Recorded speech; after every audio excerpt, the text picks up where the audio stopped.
on the four pillars of quality, equity, access, and affordability, themes that run through many of the reforms brought about by the visionary leadership of Prime Minister Shri Narendra Modi ji. Another significance of the new education policy 2020 is that it has come after one of the largest consultation processes in the history of the educational systems globally. This reflects the resolve and vision of our leadership to situate India at the top of the knowledge economy. As we celebrate Amrita Mahotsav, or 75 years of India's independence, the NEP will be the guiding philosophy that will nurture, inspire, influence, and groom children who today fall between the ages of 5 and 15 years. The same category of impressionable and valuable human resource will be the peak of productive age of between 30 and 40 years when the India hits the mark of 100 years of independence, or Azadi 100. New Education Policy 2020 prepares this age group as global citizens who exhibit the keen disposition to shoulder collective responsibilities in the face of natural disasters or finding solutions for issues that confront humanity as a whole, solutions that cut across boundaries of culture.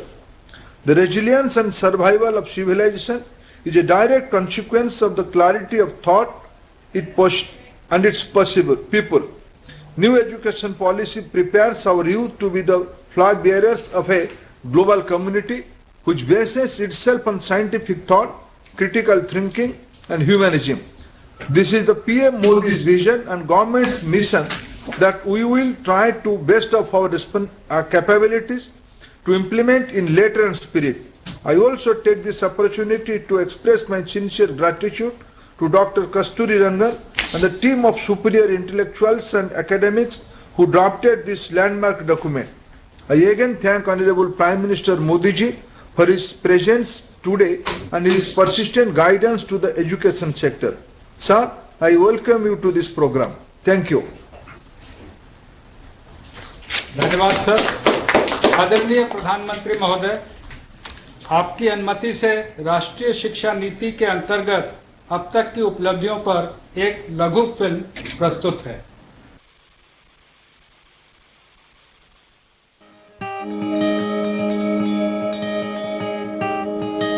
29 जुलाई 2020 को भारत सरकार 34 वर्षों के अंतराल के बाद एक नई राष्ट्रीय शिक्षा नीति लेकर आई। उद्देश्य था नई पीढ़ी को नई सदी की मांग के अनुरूप योग्य बनाना।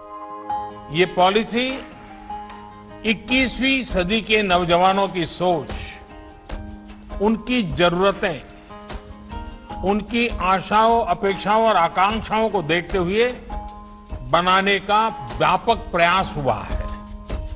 राष्ट्रीय शिक्षा नीति में ऑनलाइन शिक्षा को प्राथमिकता और प्रोत्साहन दोनों दिया गया है, जिसके सफल परिणाम कोरोना महामारी के दौरान भी सामने आए।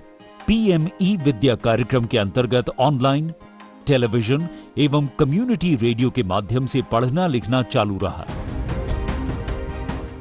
One nation one digital platform से प्रेरित दीक्षा में स्कूल पाठ्यक्रम पर आधारित 1,85,000 से अधिक ई कंटेंट 32 भाषाओं में उपलब्ध किए गए। एक वर्ष में इस प्लेटफॉर्म पर हिट्स की संख्या 200 करोड़ से बढ़कर 2300 करोड़ हो गई है। जेईई एंड नीट की ऑनलाइन परीक्षाएं भी हुई, जिससे किसी विद्यार्थी का कोई सत्र व्यर्थ नहीं होने दिया गया। अभी नया सिस्टम आ गया, ऑनलाइन क्लासेस होने लगी है, तो जो हम स्कूल नहीं जा पा रहे थे, अब हम वो घर से पढ़ सकते हैं। यूजीसी ने ऑनलाइन शिक्षण के नए दिशा निर्देश जारी किए। ऑनलाइन कार्यक्रमों की संख्या अब 37 से बढ़कर 216 और संस्थाओं की संख्या 7 से बढ़कर अब 41 हो गई है। ऑनलाइन शिक्षण के लिए निर्मित स्वयं MOOCs पोर्टल, जिस पर वर्तमान में 814 डिग्री और डिप्लोमा कोर्स उपलब्ध हैं। गत वर्ष में 54 लाख छात्रों ने उस पर एनरोलमेंट कराया।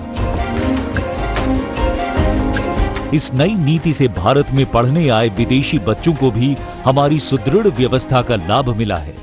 I'm from Cameroon. I'm very thankful for the government of India to give me the opportunity to pass off my education here in this great university. एक तरफ निष्ठा के अंतर्गत लगभग 24 लाख प्रारंभिक स्तर के शिक्षकों को प्रशिक्षित किया गया है, तो गत एक वर्ष में स्किल डेवलपमेंट मंत्रालय द्वारा 1 लाख स्वास्थ्य कर्मचारियों को भी प्रशिक्षित किया। राष्ट्रीय शिक्षा नीति के अंतर्गत सार्थक की रचना हुई, जो स्कूली शिक्षा में राष्ट्रीय शिक्षा नीति के सुचारू क्रियान्वयन के लिए एक कॉम्प्रिहेंसिव एक्शन प्लान है। इसी नीति द्वारा राष्ट्रीय अभियान निपुण भारत की भी शुरुआत की गई, जिसका लक्ष्य बच्चों को समझ के साथ पढ़ने और बुनियादी गणना की क्षमता को खेल खेल में विकसित करना है। स्कूल बैग के वजन और होमवर्क को कम करने के लिए दिशा निर्देश दिए गए और बच्चों के मानसिक स्वास्थ्य और तनाव से संबंधित समस्याओं का समाधान करने के लिए मनोदर्पण पोर्टल और हेल्पलाइन नंबर भी लॉन्च किया गया है। राष्ट्रीय शिक्षा नीति में कक्षा 6 से ही coding, data science, financial literacy और हैंडीक्राफ्ट के वोकेशनल कोर्सेज को भी शामिल किया गया है और कक्षा 10वीं और 12वीं के लिए सीबीएसई द्वारा कॉम्पिटेंसी बेस्ड एग्जाम्स की चरणबद्ध तरीके से शुरुआत की गई है। गत एक वर्ष में उच्च शिक्षा संस्थाओं ने कोविड संबंधी अनेकों शोध अनुसंधान किए और हमारे कई संस्थानों की ग्लोबल रैंकिंग में सुधार हुआ है। एक तरफ जहां राष्ट्रीय शिक्षा नीति भारत के शिक्षार्थियों को विश्व से जोड़ती है, तो वहीं दूसरी तरफ उनमें एक भारत श्रेष्ठ भारत की अवधारणा को भी सशक्त करती है, नए भारत की आत्मा को प्राथमिकता देती और हमारी युवाओं को 21वीं सदी में अपनी पहचान बनाने के लिए तैयार कर रही है नई शिक्षा नीति।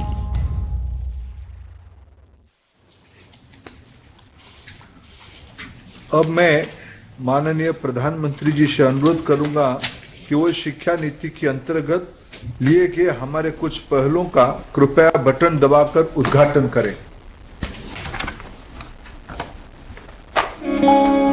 विद्या प्रवेश कक्षा 1 की तैयारी को सुनिश्चित करने के लिए राष्ट्रीय शिक्षा नीति के सुझावों पर NCERT द्वारा बच्चों के लिए 3 माह का स्कूल प्रिपरेशन मॉड्यूल विद्या प्रवेश तैयार किया गया है। इस पाठ्यक्रम में अक्षर, ध्वनि, शब्द, रंग, आकार और संख्या सीखने के लिए रोचक गतिविधियां हैं। इसके द्वारा बच्चों के पूर्व साक्षरता, पूर्व गणना और सामाजिक कौशल का विकास होगा। विद्या प्रवेश का लक्ष्य है शिक्षा के प्रारंभ से ही आधारशिला को मजबूत करना, ताकि सब समान रूप से समझ सकें, पढ़ सकें और बढ़ सकें। Indian sign language. पहचान कर मेरी सीमाएं और सामर्थ्य। किताब और अधिगम सामग्री अब उपलब्ध है भारतीय भाषाओं के समक्ष, भारतीय सांकेतिक भाषा में भी। सभी विद्यार्थियों और शिक्षकों के लिए ISLRTC, NIOS और NCERT ने कक्षा 1 से 12 तक के 1200 से भी ज्यादा शैक्षिक वीडियो कार्यक्रमों को भारतीय सांकेतिक भाषा में बनाया है, जो दीक्षा मंच पर उपलब्ध हैं। अब मैं हूँ सबके साथ और सब है मेरे साथ। निष्ठा 2.0 दुनिया का सबसे बड़ा शिक्षक प्रशिक्षण कार्यक्रम, ताकि शिक्षक बच्चों की प्रतिभा को परखकर विकसित कर सकें। प्राथमिक स्तर पर शिक्षकों के प्रशिक्षण के बाद अब निष्ठा अपने नवनिर्मित 68 मॉड्यूल द्वारा माध्यमिक स्तर के 10 लाख शिक्षकों को प्रशिक्षित करने के लिए तैयार और प्रतिबद्ध है। निष्ठा 2.0 स्कूल प्रमुखों और शिक्षकों की समग्र प्रगति को सुनिश्चित करने हेतु राष्ट्रीय पहल। सफल structured assessment for analysing learning. CBSE के 25,000 स्कूल्स के ग्रेड 3, 5 और 8 के 50 लाख बच्चों के लिए तैयार किया गया है। इस कॉम्पिटेंसी बेस्ड असेसमेंट सफल में बच्चों का core concepts, application based questions, high order thinking skills द्वारा आंकलन किया जाएगा। आर्टिफिशियल इंटेलिजेंस नई दुनिया का एक ईंधन है। भारत की AI रणनीति AI फॉर ऑल की सोच पर बनाई गई है। भारत सरकार की शिक्षा मंत्रालय द्वारा 2020 में जारी की गई राष्ट्रीय शिक्षा नीति भारत को सही मायने में AI रेडी बनाने के लिए AI स्किल्स के महत्व की पुष्टि करती है। भारतीय शिक्षा मंत्रालय, केंद्रीय माध्यमिक शिक्षा बोर्ड और इंटेल इंडिया आपके लिए लाए हैं AI फॉर ऑल। इस कार्यक्रम को लगभग 4 घंटों में पूरा किया जा सकता है और ये 11 भारतीय भाषाओं में उपलब्ध है और दृष्टिबाधित लोगों के लिए भी उपलब्ध है और दृष्टिबाधित लोगों के लिए भी उपलब्ध है।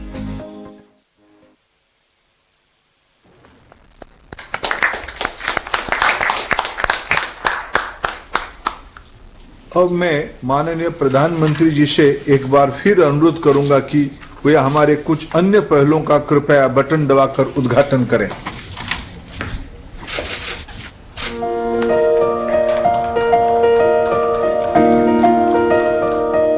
Academic Bank of Credit, academic flexibility, multidisciplinary, distributed teaching learning and multiple entry and multiple exit के सिद्धांतों पर आधारित क्रेडिट को डिजिटल से संकलित और ट्रांसफर करने की एक व्यवस्था है, जिसके लिए यूजीसी द्वारा रेगुलेशंस जारी किए गए हैं। ये एक डिजिटल बैंक की तरह काम करेगा, जिसमें छात्र एकेडमिक अकाउंट खोलेंगे, जिसमें उनके द्वारा अर्जित क्रेडिट्स जमा किए जाएंगे।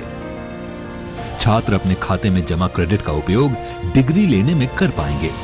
यूजीसी द्वारा multiple entry and multiple exit के लिए भी दिशा निर्देश जारी किए गए हैं।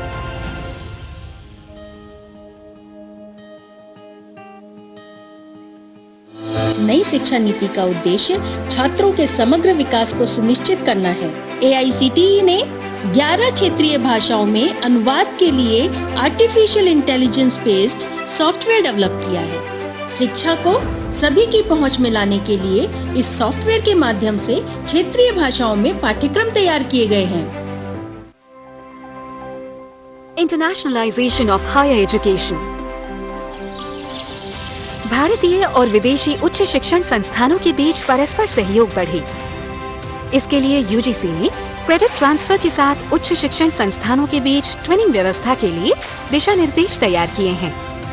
इससे जहां हमारे छात्रों को ग्लोबल स्तर की शिक्षा का लाभ मिलेगा, वहीं विदेशी छात्रों के आने से विश्व पटल पर हमारी संस्थाओं की साख बढ़ेगी।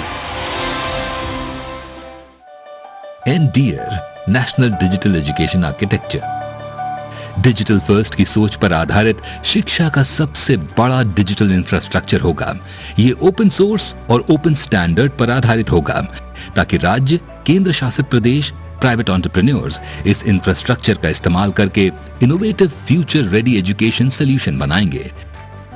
ये एक ऐसा डिजिटल इंफ्रास्ट्रक्चर है जहां टीचिंग, लर्निंग, प्लानिंग और गवर्नेंस को एक साथ जोड़ा जाएगा, जिसका लाभ देश के हर स्कूल से लेकर कॉलेज के विद्यार्थी, शिक्षक समुदाय और अभिभावक ले सकेंगे।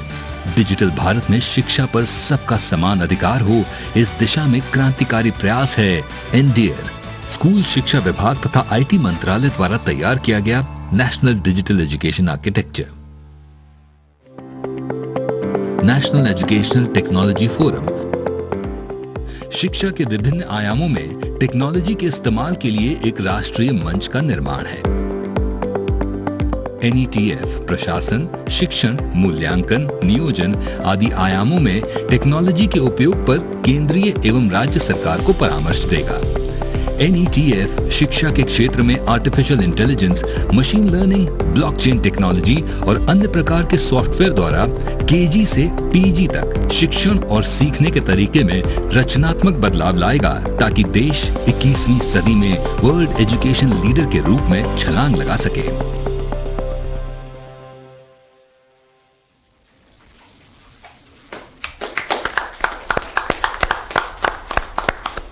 Now I request Honorable Prime Minister to address this August digital gathering. Honorable Prime Minister.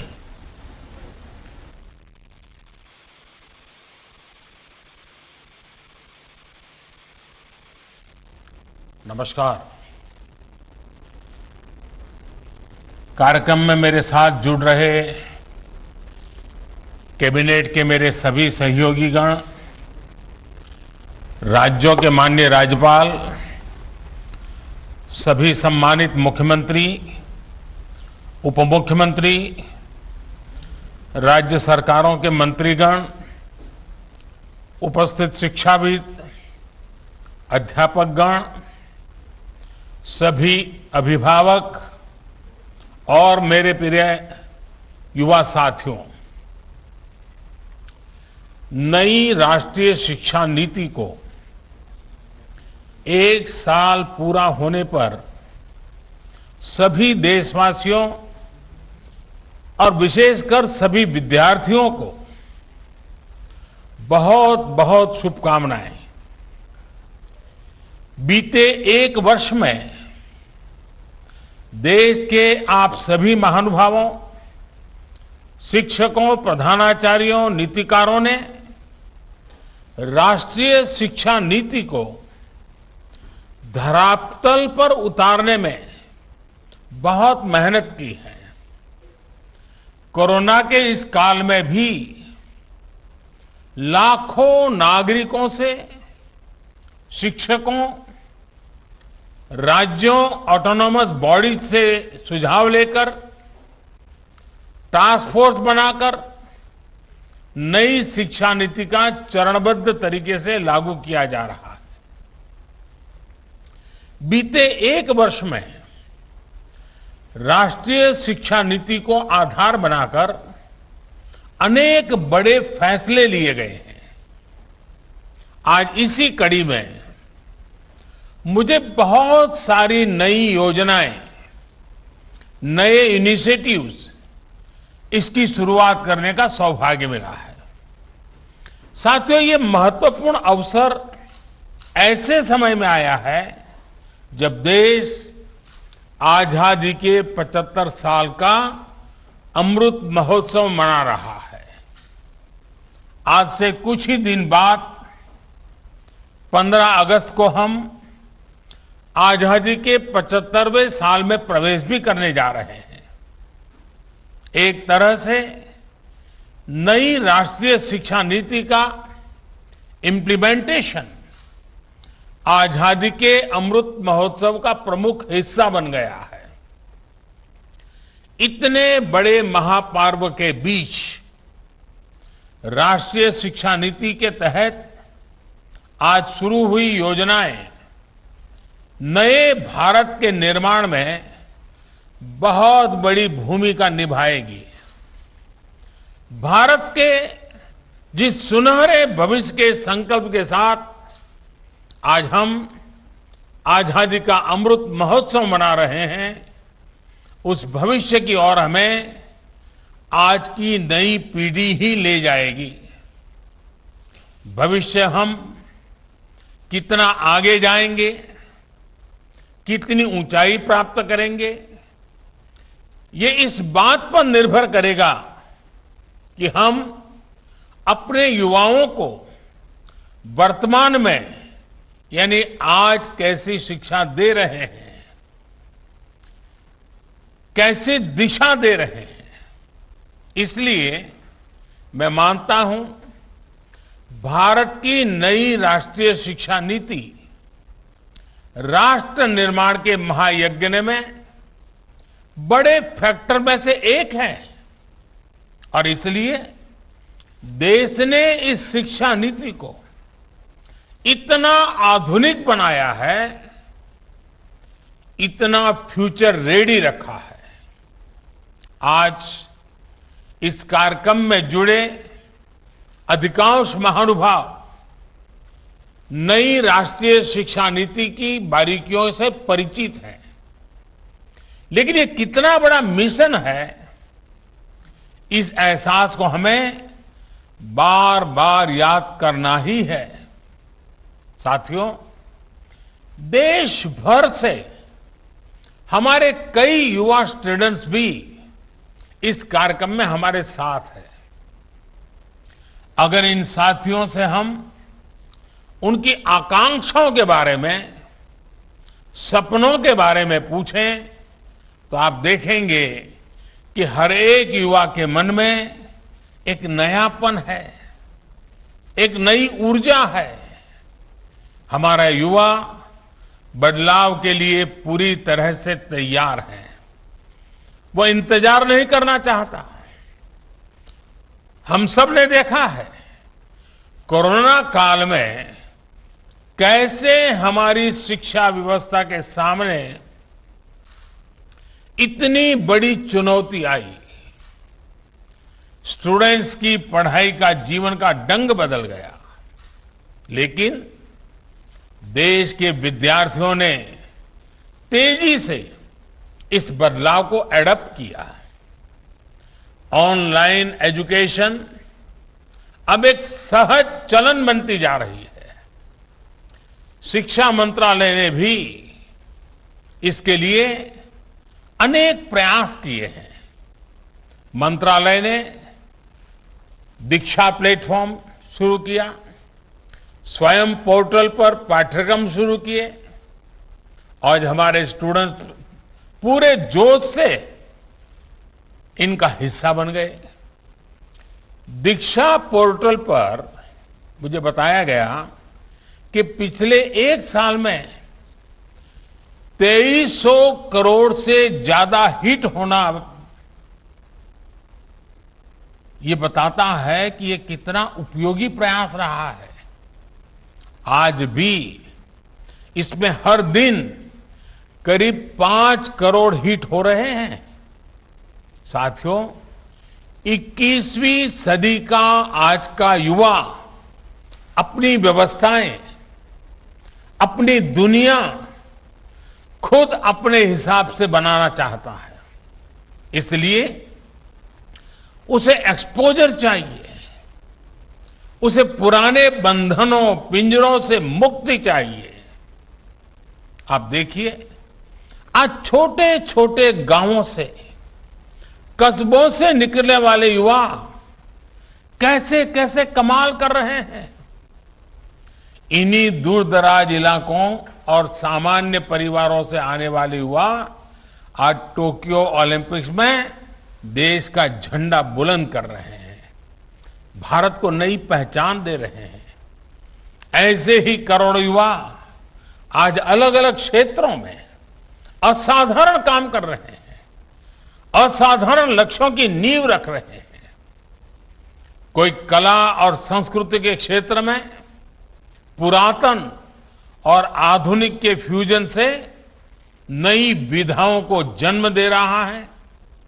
कोई रोबोटिक्स के क्षेत्र में कभी साईफाई मानी जाने वाली कल्पनाओं को हकीकत में बदल रहा है।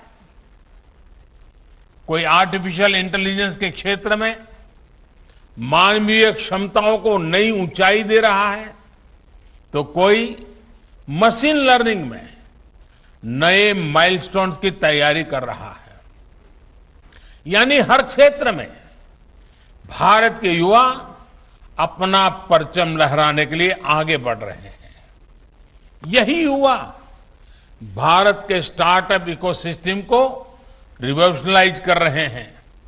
इंडस्ट्री 4.0 में भारत के नेतृत्व को तैयार कर रहे हैं और डिजिटल इंडिया को नई गति दे रहे हैं। आप कल्पना करिए, इस युवा पीढ़ी को जब इनके सपनों के अनुरूप वातावरण मिलेगा तो इतनी शक्ति कितनी ज्यादा बढ़ जाएगी।